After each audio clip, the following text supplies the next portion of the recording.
young chillin', a YouTube internet media villain. Can't be what you want her to be. She's a baby-faced heel on the first degree.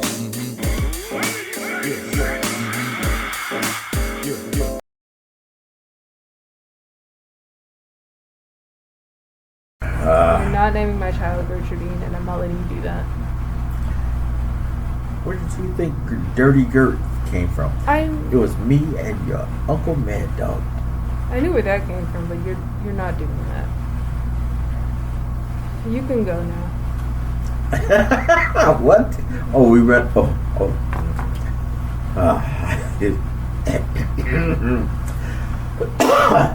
Smackdown for June the 5th. You turned into a weatherman so quick. Because I'm a fucking professional. Smackdown for June the 5th. Gunther seeks justice for what happened to him at Clash in Italy the week before. Cody Rhodes comes out. He sets up a rematch. Then Sami Zayn comes out and interrupts. They have a back and forth. But while they're talking, Gunther attacks all three. And then they all fight. Which pretty much just sets up the match for coming up for the next pay-per-view. Then we have some comedy backstage with The Miz and Danhausen. That shit is hilarious. I look forward to that every time. First match of the night is Queen of the Ring, Fatal 4-Way. Raquel Rodriguez, she defeats Bayley. Fatal influences JC Jane and Kiana James. She defeats all of them. So she advances to the next semifinal. Royce Keys, he loses to Talatonga thanks to the interference from the MFTs. Then after the match, they attack. I call that a teachable moment for Royce, but he'll come out. We have the champ Rhea Ripley. She cuts a promo. Charlotte Flair interrupts. And also Tiffany Stratton and Jade Cargill, along with her background, Mishin and B-Fab. Basically just sets up a match coming up after, which was a tag match, which pretty much ends up Charlotte Flair and Tiffany Stratton, and they lose to Jade Cargill and Mishin. Ricky Saints, he defeats Carmelo Hayes in their little World Series of matches. That's all I can think of. This is what, the second one? They probably got maybe 2 or 3. No, 3 more. I could see this going out the best of 5. This would be great because Ricky Saints and Carmelo Hayes, that saves the whole show actually from SmackDown. Lash Legend, she defeats Chelsea Green. And then we had another Fatal 4-Way. It was the King of the Ring match, and it was also the main event. Damian Priest, Trick Williams, Braun Breaker, they all actually lost to Dominic Mysterio, but it was thanks to the Judgment Day interference. And that was SmackDown.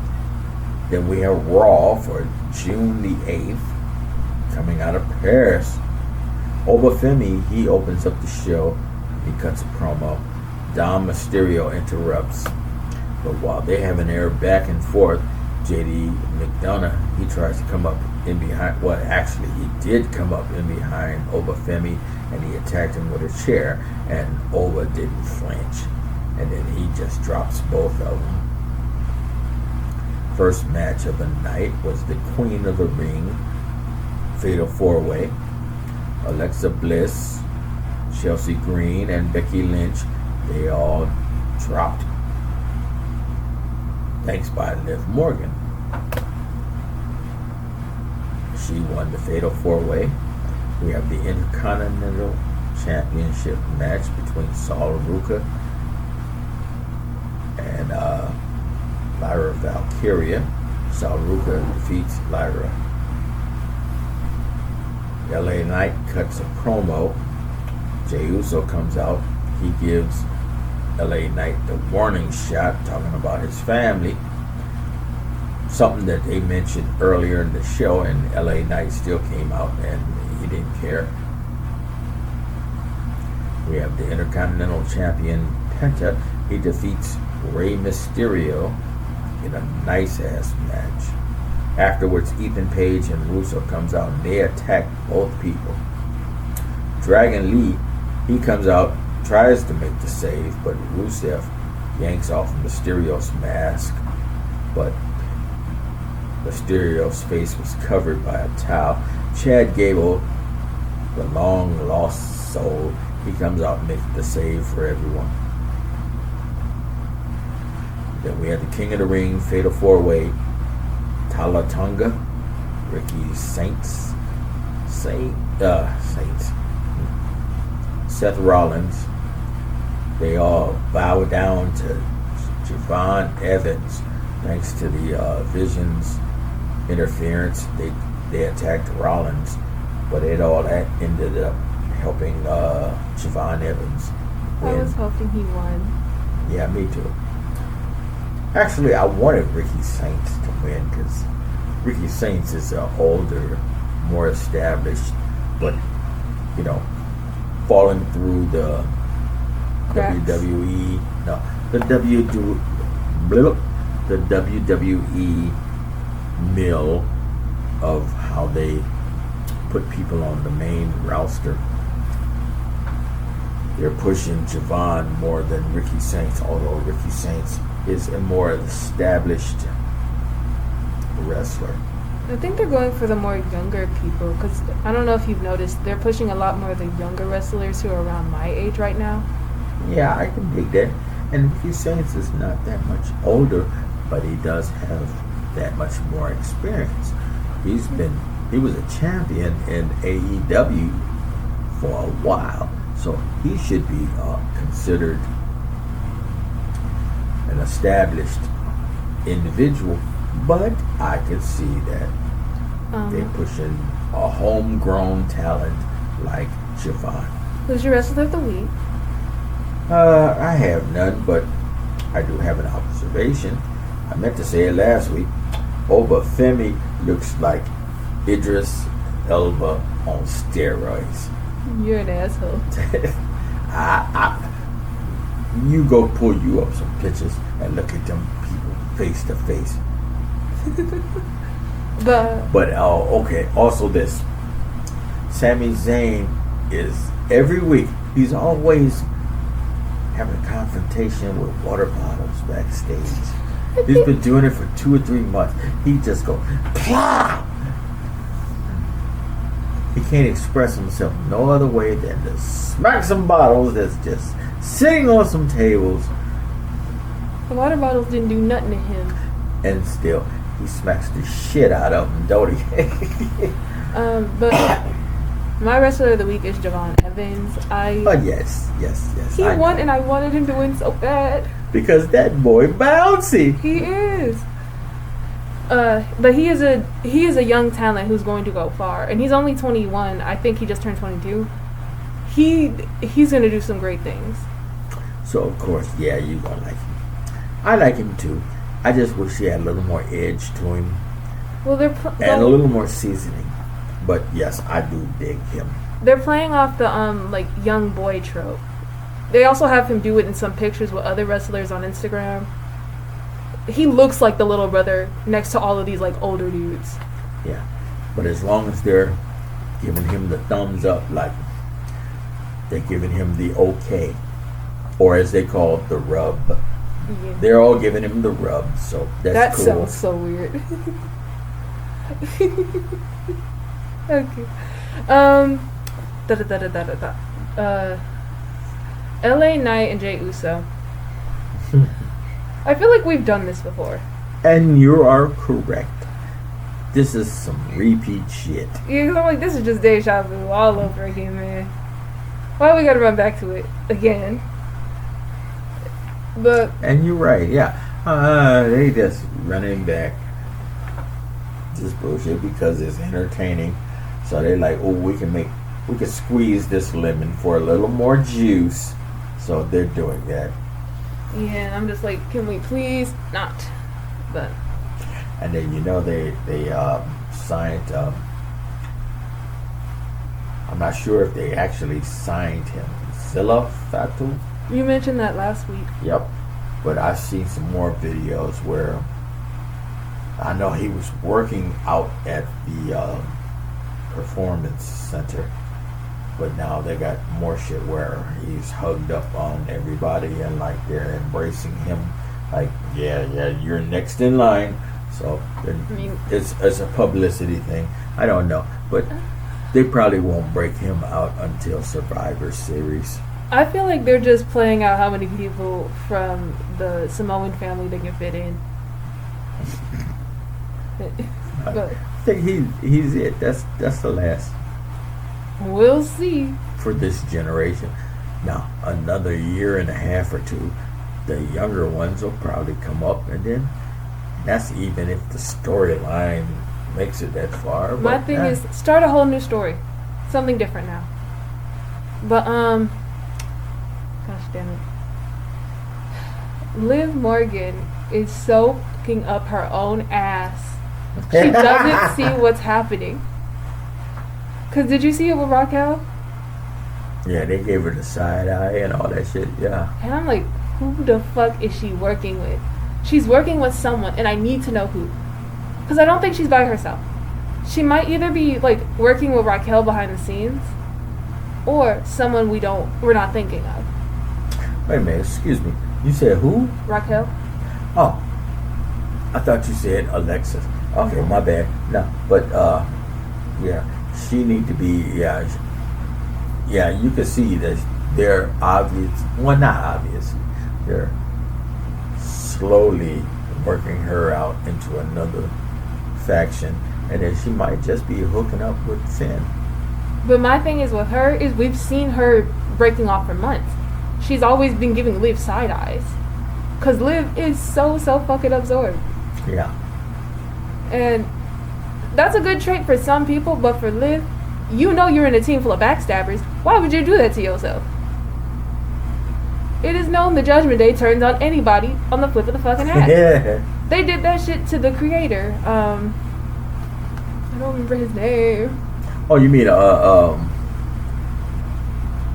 Edge? Yeah, they Adam did it to Copeland? Edge. Oh, hell yeah. And I remember that was the most fucked up thing because he had just put them together. They didn't even last that long before they dropped his ass. It's like, wow. because I was watching the clips and I'm like, damn, they fucked him up quick. Packed his ass up and sent him on. Yeah. And then So that told you back then anybody can get it. yeah, and then they did it to Damian Priest and Rhea, who were the backbone of the Judgment Day. Yep. Without those They two, were you the wouldn't have foundation. anything. Yep. But to each his own. Finn Balor had a big ass ego, thought he was better than Priest. Fucking Liv has a big ass ego, thinks she's better than Rhea. They're their own downfalls. Your self-absorbedness, only thinking about yourself, is what's going to kill you. And then you're going to play a baby, and then you're going to go, I didn't see it coming. They have no reason to do this to me. At least Priest and Rhea kept everybody with gold. I just don't understand it, but it is what it is. Yep. Oba Femi for isn't he going to the finals for King of the Ring? Yes. Okay. Hopefully. I know his next match, the next round is him and Dom. I hope they don't finagle some bullshit. Bro, I don't want cheat Dom. him out of his. Yeah, Oba Femi is interesting because he's like a powerhouse, and we obviously see they're pushing him to be like the next Brock Lesnar. So I'm like, how far are they gonna go with this? They gonna give him shit off rip, or are they gonna keep kind of fucking with them? Yeah, I hope they do replace him as the next top tier monster. Also, Royce Keys. I hate what they're doing with Royce Keys at the moment because he's losing to these people, but they're ganging up on him. So it's not his fault. But I want him to be a powerhouse too. I would like for him to overcome the MFTs, but it would also be very interesting if he did join the MFTs. Yeah. That would open up a whole new world of possibilities as far as matches. That's interesting too.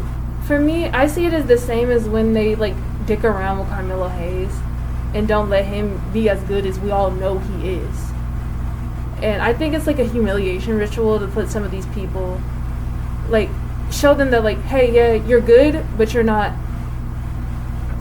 Yeah.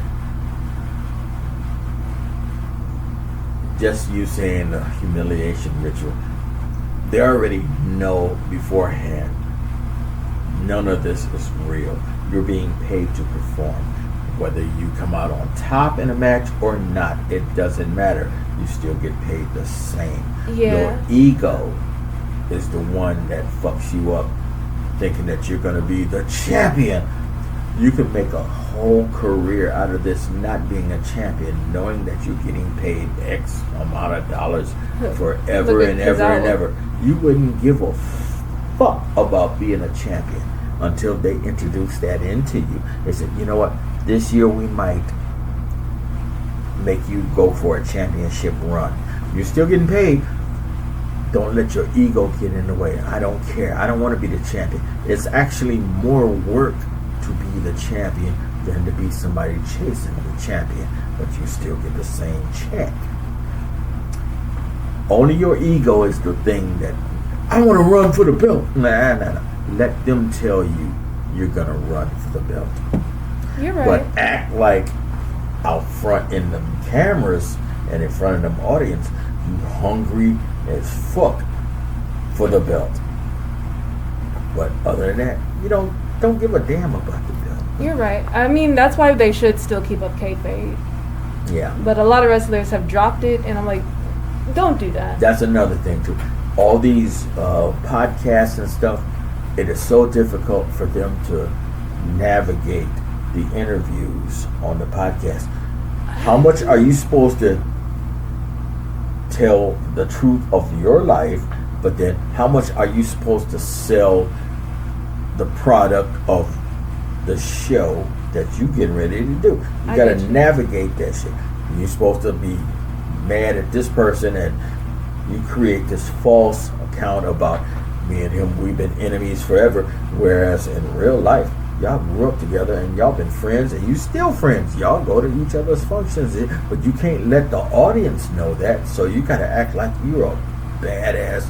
I can't stand that motherfucker.